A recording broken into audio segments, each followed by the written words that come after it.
Hi there, and welcome to our first episode of our Intelligent Automation series.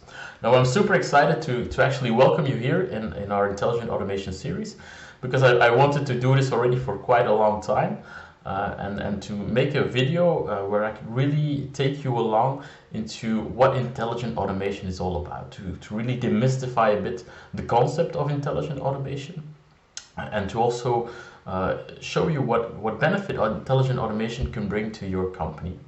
Now, during this first episode, I want to take you along into a few situations that we encountered at a number of our clients, and a couple of solutions that would be a potential solution for those situations, and how intelligent automation could be one of those solutions to the problems, to the situations we'll be looking at.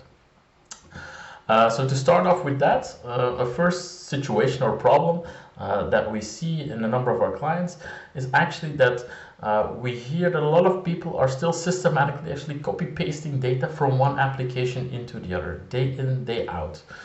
So because both systems are not connected, not integrated with each other, people still need to transfer data from one system to the other in a manual way, be it really two applications or from an email, from an Excel file into your CRM ERP system.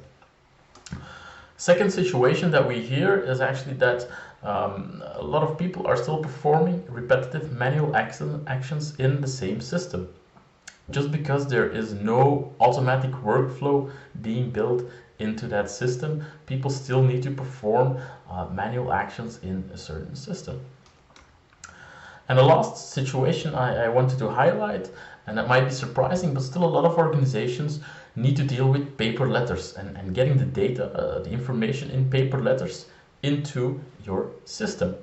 So a lot of people spend time in just typing over what is written into a letter or the elements that they need and put them in their CRM ERP system. Now, for these situations, there are a number of solutions, but first let's take a look at what if we continue to work like this. What's the result?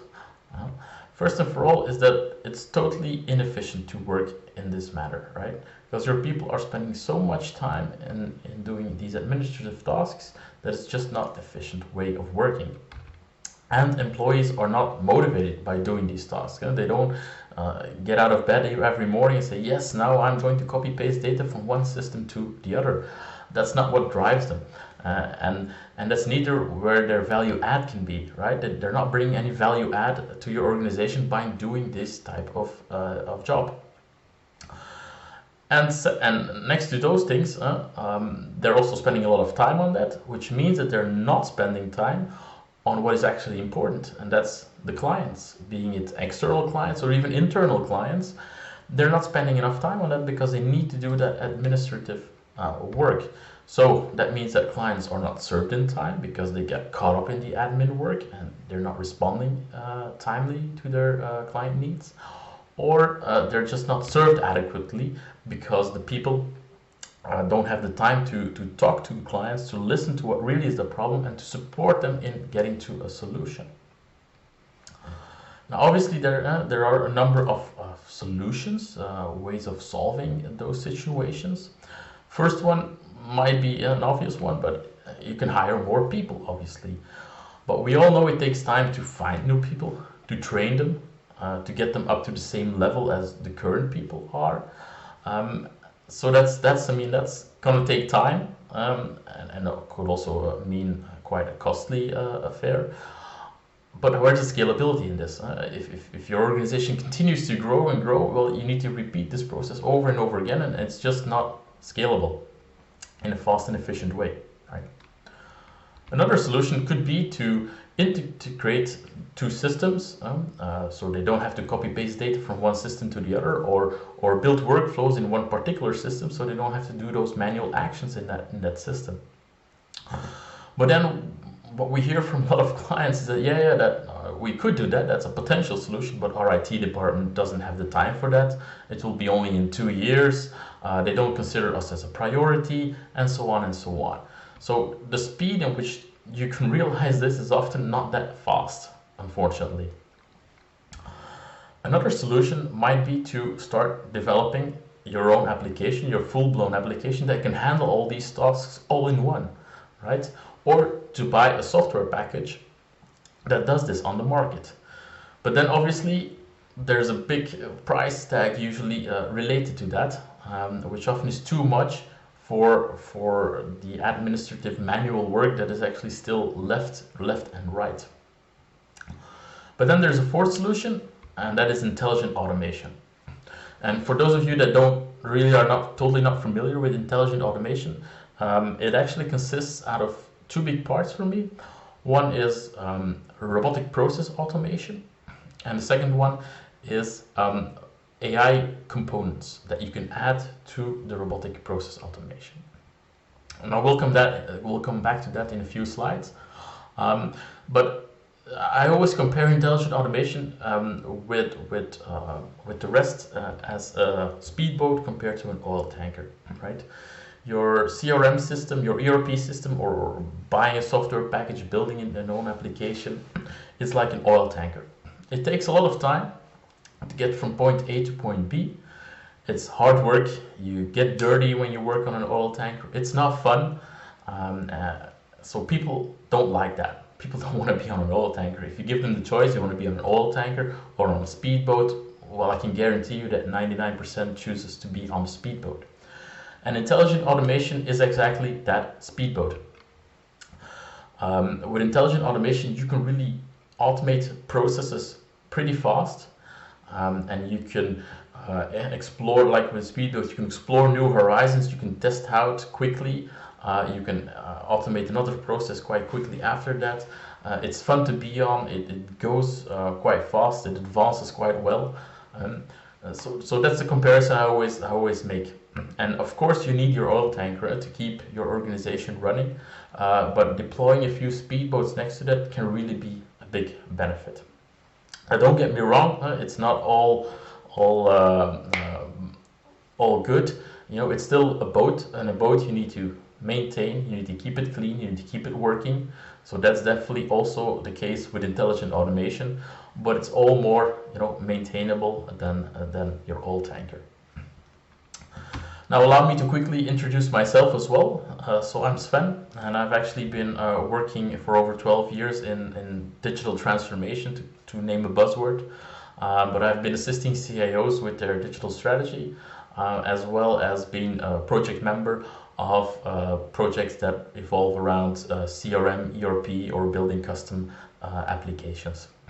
Now the last 5 years actually I've been more and more going into the road of RPA, robotic process automation, and really developing that with a lot of our clients.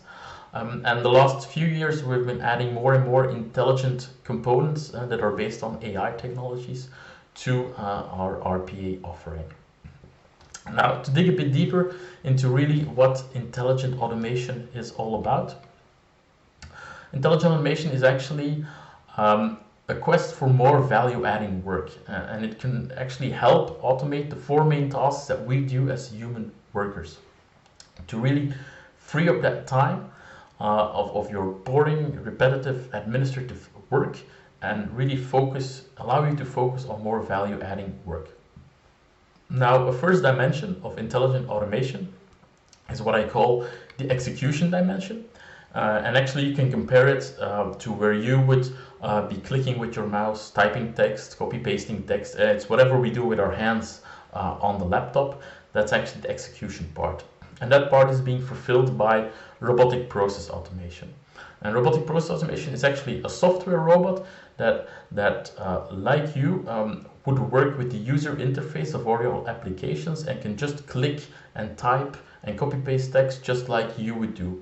And we just need to feed actually a clear set of rules to that software that it can follow, and then based on that it can automate a full process.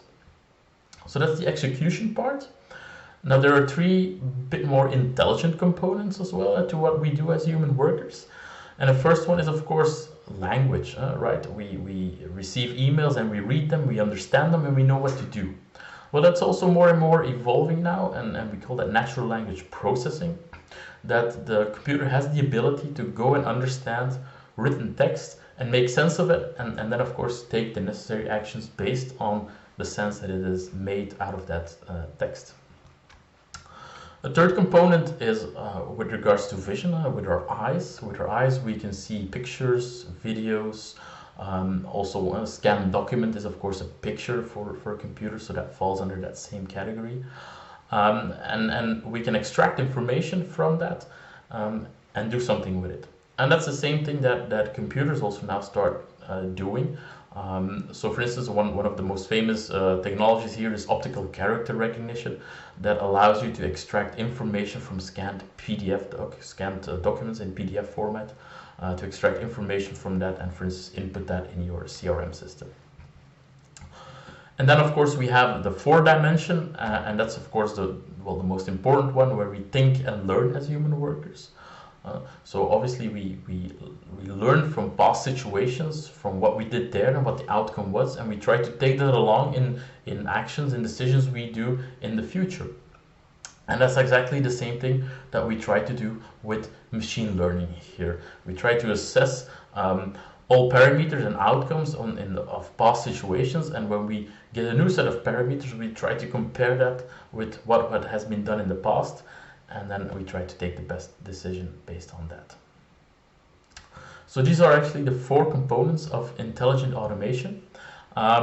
And in the next episode, I will actually dig deeper into all of these four components with also clear and relevant examples of what we've experienced with our clients and how we help them to implement intelligent automation in one or more of these four dimensions. So I hope to see you on the second episode. Should you have questions, feel free to contact me. I'm always happy to have a chat about intelligent automation or any concerns or questions you might have. Happy to have a chat, so feel free to reach out. And otherwise I would say I hope you enjoyed it and see you on our second episode. Bye bye.